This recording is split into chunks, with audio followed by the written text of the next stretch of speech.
So far in our Sailing to Tasmania series, you've seen us dodge tiger snakes, shit, share a joke or two, and haul all the stars out to do a whole lot of repair work. But in this episode, you're in for a real treat, where you get to meet Russell the sailmaker as he builds us some new sails. And also, you'll meet Peter the rigger, who helps us replace our old FURLER with a shiny new one.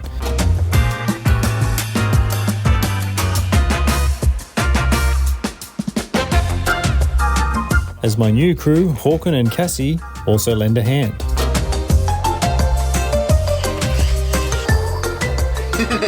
The milk noises. That's good. G'day, my name's Jesse, and I'm an Aussie sailor living aboard my 37-year-old Australian-built boat, All the Stars. So join me and many friends as we discover the wonders of life at sea.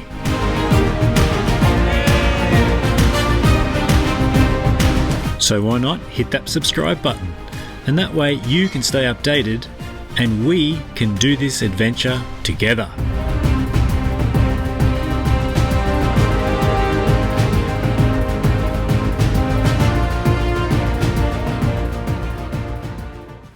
Well, guys and girls, that was really exciting. I've just had the sailmaker Russell from Storm Bay Sails come by and give me a very informative chat about the rig and little finer details that I'm learning about.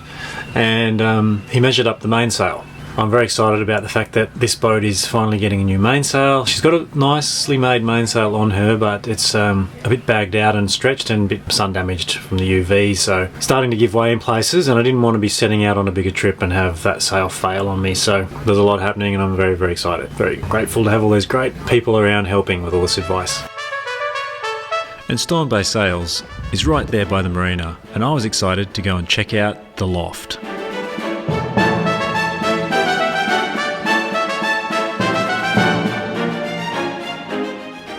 Check out this loft.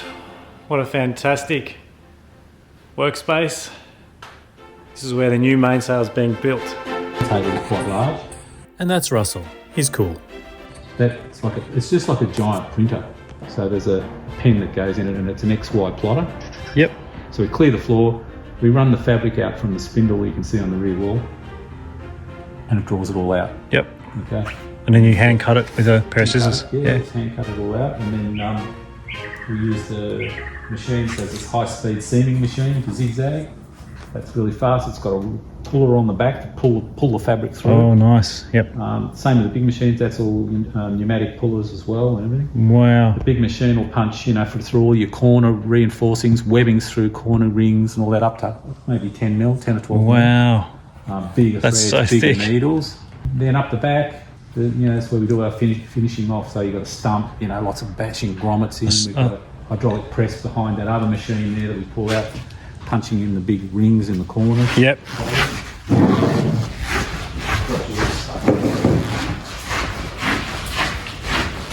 there's a hydraulic press for putting in the rings. Aha. Once you start doing things like, we put a ring in your sail. That's what it looks like. Oh, wow. Pre-punching, you see. So that just, you punch a hole in the sail, you put that in. We use one of those dies that are on the shelf over there. Yeah.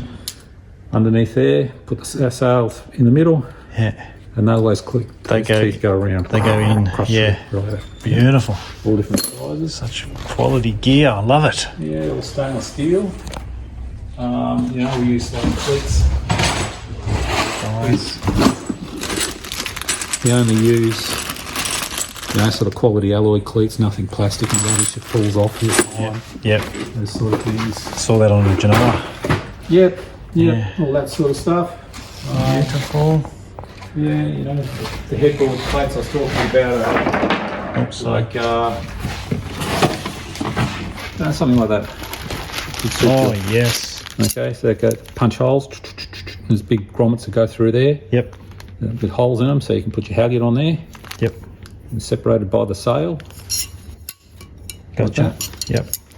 Very That strong. distributes the load really well. Distributes the load. You've got liners that go through these, and then of course it gives you an opportunity to web on a top head slide as well. So a couple of head slides. Gotcha. Through those ones. Nice. So quite light, but very strong. 3mm. Yeah.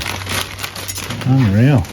Looks like this stump's done a bit of work, done a few miles. Yeah, I keep cutting it off with a chainsaw. I'll bring a chainsaw to work occasionally. Cut it off. That's so cool. Yeah. I love this. I can't tell you how exciting it was to meet Russell, to see where the new sails for All the Stars were being built, with such passion. I can make it move. So when you're in the cockpit, Yeah. that's what you'd see. They're just an indicator of where the reinforcings are. Of course, they're duplicated for each of the reefs. Yep. And then from above, if you're sailing above, you can see the twist quite well there. Yeah. Okay, so that's Very nice. all right. So that's what we'd do is we just go. I've saved a panel file for it. Okay. Yep, that's all okay. I changed seam widths and fabric widths and everything, and where I start the seaming from, and that's what we end up with. And then we go into a different part of the program where we can nest the panels.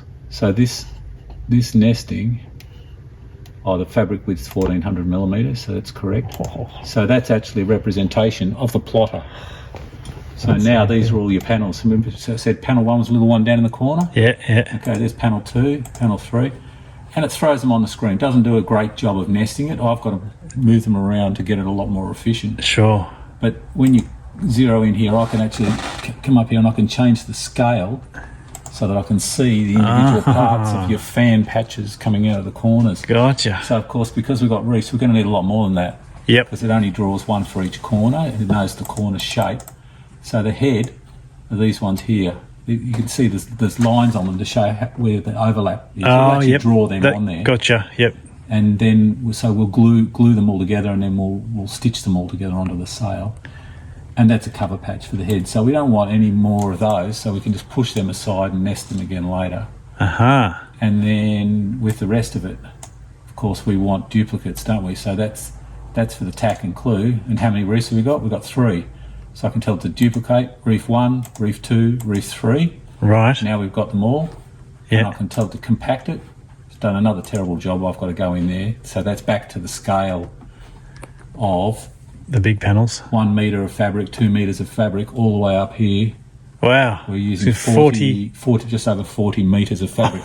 So I don't want that. What I want to do is I want to start moving them around. Yeah. So I can fit them in there.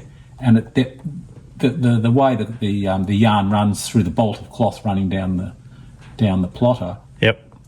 it takes that into account too. So I can't turn them and twist them because it'll be off thread load on the fabric, which is not what we want. Okay. So what we do is we just start moving everything around. I've got to scale it in. I'll go in closer again.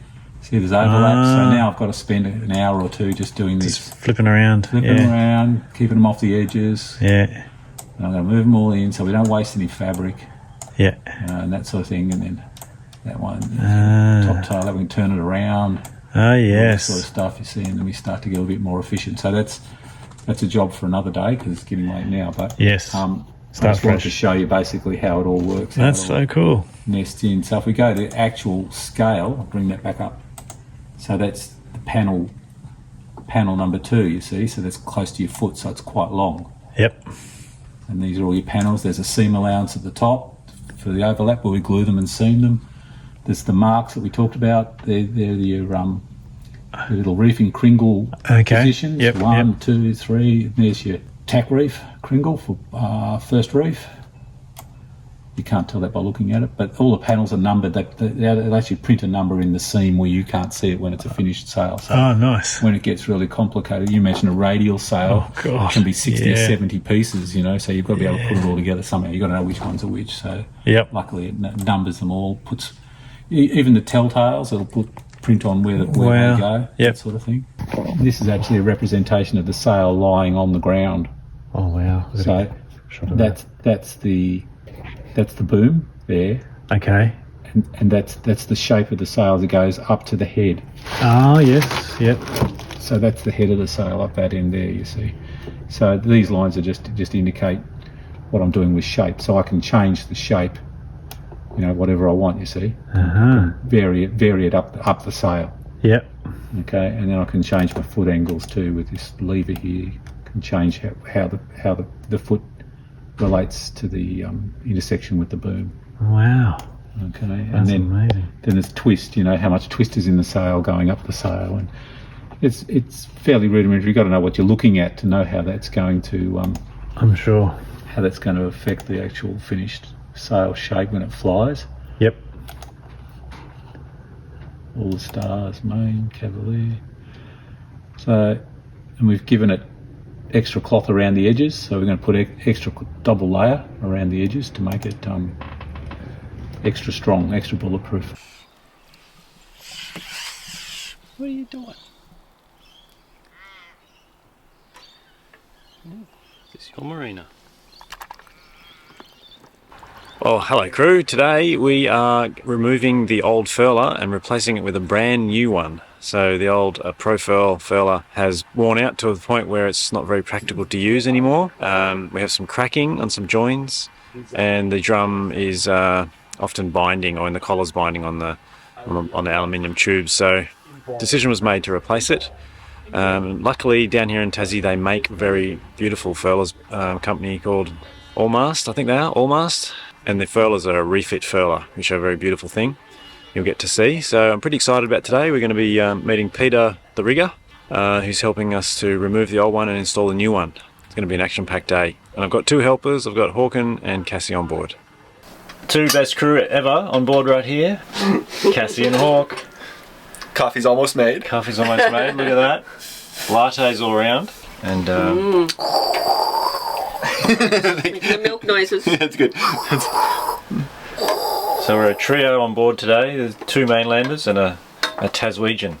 Cassie's no stranger to sailing. You've spent a bit of time on sailing boats, haven't you? Yeah. Mum was on a boat from when I was 18.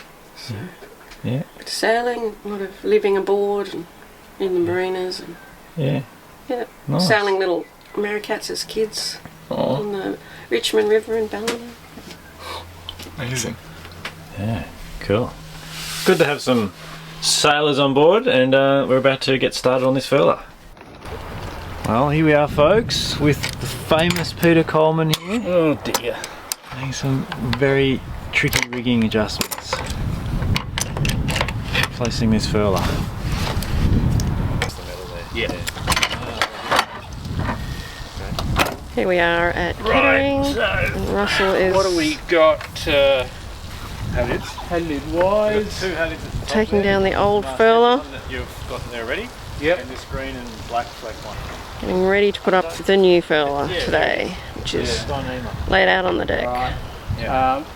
So that was pretty exciting. We've just had Peter here helping us to slacken off the forestay, and he's partially disassembled the furler. He's just gone off now to get a bosun's chair to be able to go up the mast and detach the top end of the forestay. And then we're going to lower the whole assembly down to the deck, and then we'll be able to we'll assemble the new one and reattach the forestay with the new furler back to the top of the mast. So yeah, it'll be fun to see how this all comes together. Because you've got two-speed winch, Yep. you can go either way because you've got forward and reverse on this. But we should be good with that that speed. Fast speed? It's easier actually for me if it's quicker. Okay, yeah. Don't sort of overdo it with wraps. That should be should be plenty. That's your I'm going to chase you with a spinnaker. the spin for backup. Cool. I'll get you onto that, Hawk. You can chase that. And yeah, just if you the problem with this is that it makes a bit of noise. Yep. So it can be hard to hear me. I've got headphones. You want to wear them? We can talk to each other. Not used to them, so probably I prefer to Sure. yell and scream. Good. Have a relay. So maybe if you're out there with that, because you can run that around that without any problem, and then you can keep an eye on me, and if I start waving my arms and legs a lot, We'll do something different. Yeah, stop. Yeah. Stop. Okay. All right, so yeah, that should be good. All right. Cool. Now, with that, there's a bit of torque once you get my weight. Sure. So often I find with it, I'd brace myself against something so you can take the torque. Yeah. Otherwise, it'll try and throw you off balance. Yeah. Okay. Ideal way with it is to have it at leg level, so you can sort of lock it in brace. against your leg. But with this, you've got to put your put your body Do you behind think it. we should swap roles? Yeah. Just because I've We're looking after the skipper's back. Okay. Yeah, we've got to keep you in good shape. Yeah. Can't wear you out too early. Yeah. Righto. There's Peter the rigger going up. Just give me a bit of slack in that green run. Sorry. Yeah. Okay. And go up about 12 inches. Go! Perfect. So Peter's doing his thing up there, taking off the old furler. It's Jesse taking off the bottom of the old furler. Okay. Okay, just let it flop back a bit, Jess. So it's all hands on deck here with the old furler coming off the stay. It's going to be reused. Got Peter up there, Haakon down here. Got Haakon, styling. Bit of a crack right there, and it's all kind of bunged up.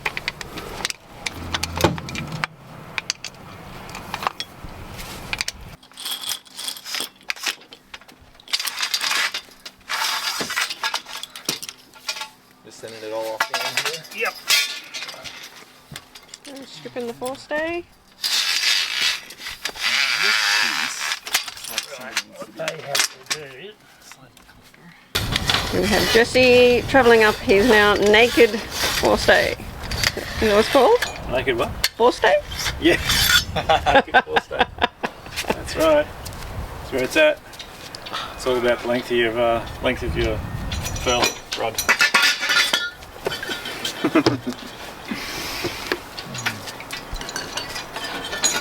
With the old Profurl down and in parts, up close inspection of the collar shows the wear that was causing the binding with the old furler. Cool, here we are guys. New Reefit furler. And you can see in here there's the drum. Brand new drum. Which is probably the most sexy part of the whole apparatus. Check that out. So Peter is just assembling the new furler now in sections and feeding it up along the forestay. Once we have all the joins together, then we'll be assembling the drum to the unit and cutting the link plates, which are the bits of stainless steel flat bar, to the forestay tang arrangement at the bottom of the forestay where it attaches to the bow. So yeah, that's coming along pretty nicely. He's explaining as we go how it all comes together. These fittings were, some of them I had really had to force them on. Right, okay. So they're borderline in their capability for this size of wire. Okay. Whereas these, this is the top one, it's the skinnier one, but that's what you're comparing. And the bearing that goes inside there too is just everything is a whole lot more robust. Yeah. Nice to know. Yeah, well, Strong wind conditions. it's I get a bit, sort of when I saw that furler, thought, it's borderline capability. I remember you saying that. Yeah. For this size of boat. Yeah. I just think it's bad practice on some of these guys. Sort of, I can do you one for this money. Yeah. And you think, you'd have been better off trying to sell the guy the next size up, and give him something that's going to last long. Yeah. Totally. Well, look, look what's happened. Fractured, bent in places. Yeah. So ultimately, it just wasn't up to the job. Now, a little trick with these when you're putting them together. I mean, you hopefully won't have to pull it apart. There's a little bit of play in these screws, in these holes. So if you screw the first half of the joiner and you screw them in tight, you probably won't get the screws in the other half. Okay. So you put 2 in loose, bring the other extrusion up, put the other 2 in, then you tighten. Once you've got all 4 in, so you see that little bit of play, Gotcha. and it makes the difference when you're coming to put the other half together. Yep. So just a drop of the blue goo. Yeah, and it's once again another thing, you don't put too much of it, because if I've seen guys that stick the nozzle in there and squirt it in there, but then it glues that joiner to the aluminium. So when you are coming to take it apart to replace your wire, you've got to hammer that joiner out. Yeah, not good for it. Yeah, that ain't good for it. These screws with a bigger head, so you've got a bigger Allen key. Yes, don't strip as easily. Yeah. So, I was talking earlier about the difference between the old Profurl and the new Reefit furler. Check out the joiners on the old one, right? It's about, 90mm long. That's joining 2 big aluminium tubes together under a lot of force and load when the sail's being furled in strong conditions. And that is the Reefit one. This is pretty much double the size and a fair bit more substantial. So, going to be going to windward with a bit more confidence. So yeah, very exciting. This pin locates the furler sort of in there. Yeah, nice. But with your situation that won't work, because that'll essentially mean your forestay will be too long, because there's 80 mil in there. So what I'm going to do is not use this and use the old Profurl link plates onto here, and then set this drum at the same height as what you had. Okay. So we're now into day 2 of the furler install. Peter's coming this morning to help us hoist the furler, which is now assembled on the deck behind me, up onto the top of the mast, and then we'll be attaching the bottom as well and tensioning the forestay and the rig, and we'll have a furler that is operational. There we are, winching up the new furler. Peter's on the winch, Hawk's on the end of it. Okay. Okay, you ready to go up? Yeah, baby.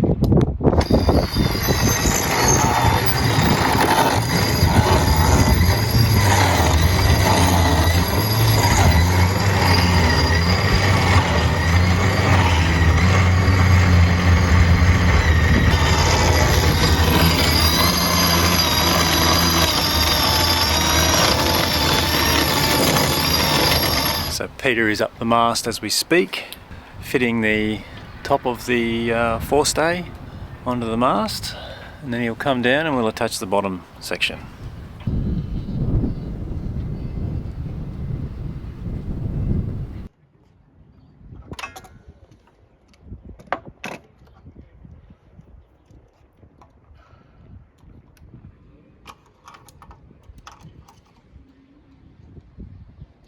Can you explain what Peter's just doing right now?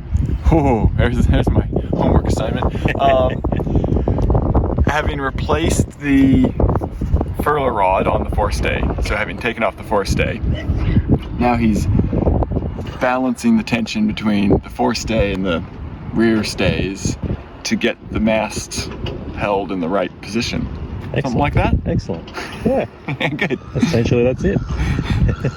The new furler in place, we were able to remove the temporary stays, which were halyards.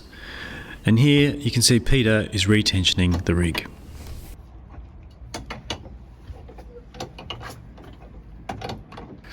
Okay, so Peter has just left the building.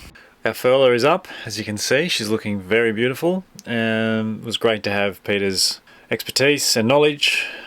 He's been rigging boats for a long time. Has a boat background going a long way back, racing boats and working around boats. It was a real pleasure to have him on board. Learned a lot from him, but this new furler should change the game a fair bit because it's a bigger drum, so we've got more mechanical advantage. The ease of furl and the new bearings in this new furler are a much better design, so that when we're furling under windy conditions, which is when you need to furl the most, under windy conditions, it shouldn't be as hard for a one person operating, or even with a crew, to be able to operate that furler and bring some sail in and reduce sail. So that will make sailing safer, easier, less stressful, and just the knowledge that the forestay and the furler combination are very solid, and that means I can tackle more sailing with more confidence. So really grateful for the help from Peter and from Haakon and from Cassie to help get that on board. Now the sailmaker, Russell, is due to be on board shortly to measure. He might have to make some small adjustments to the sail. Get that done, and hopefully we can aim for a departure back up to Bermagui with this wind change that's due to happen on Monday night. It's a big southwesterly blowing for a couple of days. Make way by Monday lunchtime. But let's just see what happens. Off to the sailmaker. Ha ha ha.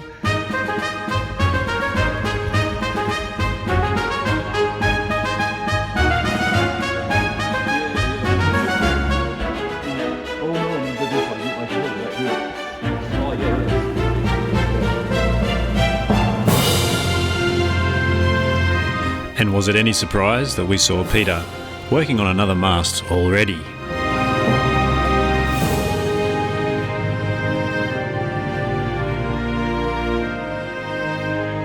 And as always, thanks for watching, folks, and thanks for your support.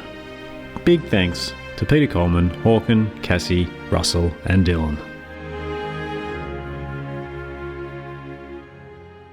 Had a young Maori fella working for me many years ago in Perth after the America's Cup. Oh, yeah. And he was a brilliant worker, rigger, and strong. Yep. Strong upper body, strong hands. Yeah, yeah. And I used to be able to climb pretty much hand over hand, up a mast, and he would essentially just tail the rope.